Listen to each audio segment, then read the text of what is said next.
वो अपनी माँ को मारने के लिए जादू का लक्ष्य उसकी माथे पर रखा और उसकी 5 मीटर लंबी पूंछ को पत्थर में बदल दिया। लेकिन यह उसे मारने के लिए पर्याप्त नहीं था, इसलिए लड़के को अपना जादू बढ़ाना पड़ा ताकि उसकी माँ जल्द ही एक पत्थर की आकृति में बदल जाए और पूरी तरह से मर जाए। उसने ऐसा इसलिए किया क्योंकि उसकी माँ को एक सर्प दानव ने अपने वश में कर लिया था। यदि वह उसे नहीं मारता तो वह राक्षस की कठपुतली बन जाती और दुनिया पर कहर बरपाती। अपनी आंखों में आंसू के साथ लड़के ने अपनी माँ को मार डाला और उसकी अंतिम इच्छा का पालन करते हुए शिल्प सीखने के लिए माउंट सॉन्ग पर शाओलिन मंदिर चला गया। 15 साल बीत गए। अपने आलसी और लापरवाह स्वभाव के कारण उसने पढ़ाई में कोई दिलचस्पी नहीं दिखाई, जिससे उनके गुरु बेहद निराश हुए और यहाँ तक कि उनके साथी शिष्यों को भी लगा कि उनमें कोई प्रतिभा नहीं है और उन्होंने प्रयास नहीं किया, जिससे उनके साथ जुड़ना शर्मनाक हो गया। सभी ने सोचा कि छोटे भिक्षु का पतन जारी रहेगा, लेकिन एक दिन गुरु को अचानक दिव्य रैंकिंग में हलचल का पता चला। सूची में नंबर 1 सबसे मजबूत व्यक्ति दिखाई दिया। मास्टर ने तुरंत मठाधीश को सूचित किया। उन्हें नहीं पता था कि नंबर 1 रैंक, उन्हें इस बात का जरा भी अंदाजा नहीं था कि नंबर 1 स्थान पर रहने वाला बहुत ही छोटा भिक्षु था। अपनी ताकत को प्रकट करने से बचने के लिए उसने अपना नाम मिटाने के लिए अपनी लौकी की शराब का इस्तेमाल किया। जब मास्टर पहुंचे तो उन्हें केवल इतना पता चला कि हाल ही में नंबर 1 रैंक वाला ताकतवर व्यक्ति आया था और चला गया। लेकिन वे इस बात से अनजान थे कि ये ताकतवर व्यक्ति वास्तव में वह छोटा भिक्षु था जिसे उन्होंने हमेशा तुच्छ समझा था। शाओलिन मंदिर के सभी शिष्यों का सबसे बड़ा सपना दिव्य रैंकिंग में अपना नाम दर्ज कराना था। भले ही यह सिर्फ 1000 रैंक का था, फिर भी छोटे भिक्षु ने अपनी रैंकिंग पर कोई ध्यान नहीं दिया और अपने सामान्य स्थान पर आलस्य से सोता रहा। जब गुरु ने खबर सुनी तो छोटे भिक्षु को ऐसी अपमानित अवस्था में देखकर उन्होंने उसे लगभग उसी समय मंदिर से बाहर निकाल दिया। तभी अचानक आकाश में काले बादल छा गए। 1000 मील तक चली आवाज के अनुसार दिव्य रैंकिंग के 7वें रैंक वाले फेमा योद्धा सगाई रद्द करने आ रहा था। क्योंकि वह 7वें स्थान पर थी, गुरु ने उसे अपमानित करने के डर से उसका स्वागत करने के लिए जल्दबाजी की। युवा भिक्षु को याद आया कि वह योद्धा महिला उसकी मंगेतर थी, जिससे वह कभी नहीं मिला था।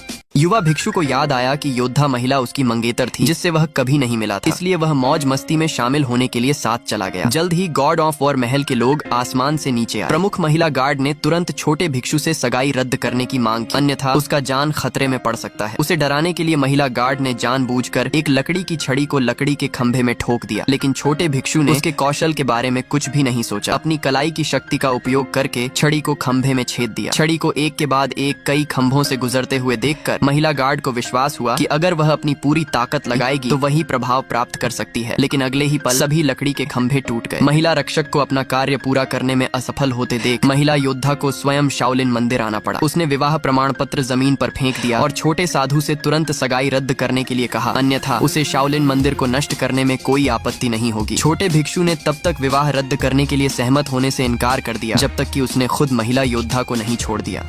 नेक्स्ट पार्ट के लिए यस जरूर लिखें और चैनल पर जाकर के ये मूवी जरूर देखें। धन्यवाद।